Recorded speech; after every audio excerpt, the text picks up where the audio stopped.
Hello and welcome back to UK universe. तो जैसा कि आप सब जानते हैं कि इलीगल माइग्रेशन को लेकर के यूके गवर्नमेंट जो है वो बहुत ही ज़्यादा परेशान है। इसीलिए वो नए से नए रूल बना रही है और यहाँ तक कि ऋषि सुनैक खुद जा करके छापेमारी जो है वो कर रहे हैं। आपने बहुत सारी वीडियोस देखी होंगी, बहुत सारी फोटोज देखी होंगी जिसमें दिखाते भी हैं कि इतने जो इलीगल लोग हैं वो उन्होंने यहाँ से पकड़े हैं और वो डायरेक्ट उन्हें डिपोर्ट कर रहे हैं। तो ऐसा हो क्यों रहा है और क्या वो नए रूल्स हैं कि जिससे सिर्फ और सिर्फ इलीगल रहने वाले लोगों के लिए ही नहीं बल्कि उनकी हेल्प करने वालों के लिए भी बहुत बड़ी परेशानी जो है वो होने वाली है। पहले क्या होता था कि लोग यहाँ पर इलीगल रह जाते थे और वो गुजारा भी कर लेते क्योंकि बहुत सारे जो लोग हैं वो इलीगली तरीके से कैश में जो है वो काम करते थे। लेकिन अब जो है ऐसा करना बहुत ही ज्यादा मुश्किल होगा क्योंकि यूके गवर्नमेंट ने जो भी फाइन्स होता है, अगर आपको कोई भी एम्प्लॉयर कैश में काम देता है तो पहले उसे जो है वो 10,000 पाउंड या 15,000 पाउंड जो है वो फाइन पे करना पड़ता था। लेकिन अब उस फाइन को बढ़ा करके 45,000 पाउंड यानी कि तकरीबन 45 लाख के करीब जो है वो कर दिया है काम देता है। तो देखो आप फाइन को बढ़ा करके कहाँ 10,000 पाउंड 15,000 पाउंड से सीधा 60,000 पाउंड पे जो है उसको पे करना पड़ेगा। तो इसीलिए अब कोई भी एम्प्लॉयर जो है वो इलीगल बंदे को काम नहीं देगा। और साथ ही पहले क्या होता था कि घर भी मिल जाता था, आप रह भी लेते थे। लेकिन अब अगर कोई लैंडलॉर्ड आपको कोई रूम या फिर कोई भी कमरा है वो रेंट पर देता है या घर देता है, वो भी बिना अपने कागजी कार्रवाई के, क्योंकि जब भी आप यहाँ पर रेंट पे या रूम लेते हो या घर लेते हो तो आपको अपने जो डॉक्यूमेंट्स है वो शो करने पड़ते हैं कि आपके पास जो है वो वैलिड पासपोर्ट या वैलिड बीआरपी है, आपके पास राइट है कि आप यूके में आ सकते हैं, काम कर सकते हैं। इसके साथ ही आपको अपना काम का जो कॉन्ट्रैक्ट है कि आपके पास काम है, इनफ सैलरी है आपकी कि आप जो है वो रेंट पे कर सकते हैं, तो ये सारे डॉक्यूमेंट्स आपको जो है वो देने पड़ते हैं। तो अगर अब आपके पास ये डॉक्यूमेंट्स नहीं है तो कहीं भी आपको रहने के लिए जो है वो घर नहीं मिलेगा। क्योंकि अगर कोई एम्प्लॉयर बिना डॉक्यूमेंट चेक के आपको घर देगा तो उसके ऊपर भी फाइन जो है वो बढ़ा दिया गया है। पहले वो फाइन जो है वो 1,000 पाउंड था, लेकिन अब उसे बढ़ा करके 5,000। अगर वो बार बार ऐसा करता है या आपको पूरा घर देता है तो 10,000 पाउंड यानी कि 5 से 10 लाख के बीच में उसको फाइन जो है वो भरना पड़ेगा। तो बहुत सारे स्टूडेंट्स क्या करते थे कि यहाँ पर स्टूडेंट वीजा पर आते हैं और अपनी स्टडी को छोड़ देते हैं और फिर इलीगल जो है वो रहना शुरू कर देते हैं।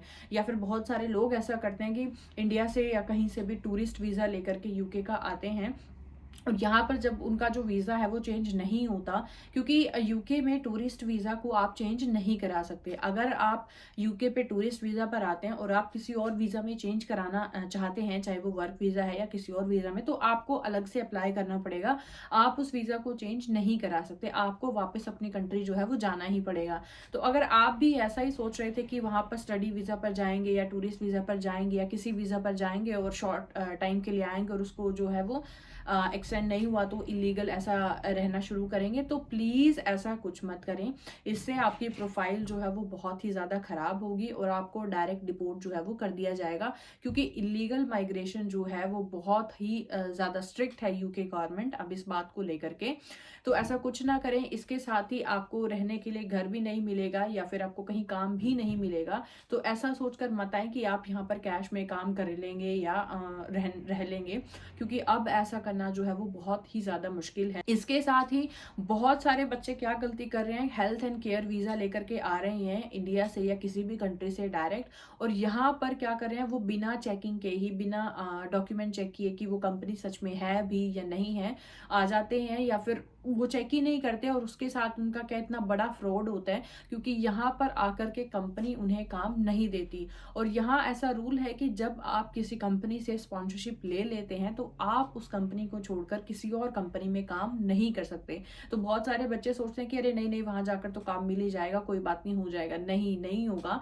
तो अगर आप ऐसा सोचकर आ रहे हैं तो प्लीज मत आए, क्योंकि यूके बहुत ही ज्यादा स्ट्रिक्ट है। कैश में या इलीगल है बहुत ज्यादा काम करना। अगर आप ऐसा सोच रहे हैं, बहुत ही इलीगल है और नहीं है, आपको नहीं मिलेगा, ठीक है ना। तो ऐसी गलती ना करें। जो भी एम्प्लॉयर या जो भी कंपनी आपको वीजा जो है वो ऑफर कर रही है, उसको चेक कर ले कि क्या वो जो एम्प्लॉयर है वो यूके होम ऑफिस से रजिस्टर है, क्या वो जो कंपनी है उसके पास लाइसेंस है आपको स्पॉन्सर करने का। अगर है तो आपको सारे डॉक्यूमेंट्स चेक करने हैं, अपना कोर्स लेटर चेक करना है जो आपको एम्प्लॉयर देता है, और अभी जो वीडियो है वो शॉर्ट ऑक्यूपेशन लिस्ट पे चैनल पर आई है, तो आप वहाँ पर जाकर के देख सकते हैं कि क्या आपकी जो जॉब है वो शॉर्ट ऑक्यूपेशन लिस्ट में आती है।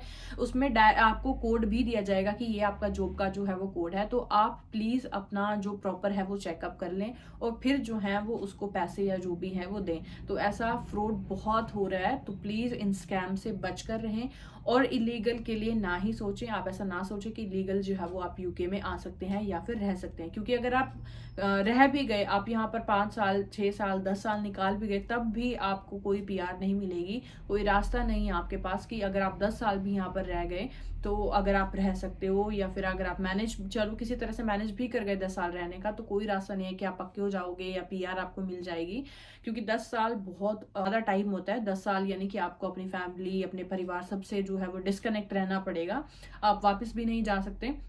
तो प्लीज़ ऐसा कोई काम मत करें जिससे आप जो है वो फंस जाएं और आपकी प्रोफाइल जो है वो खराब हो जाए। तो यही अपडेट आपको देनी थी। मिलते हैं नेक्स्ट वीडियो में, तब तक के लिए थैंक यू सो मच।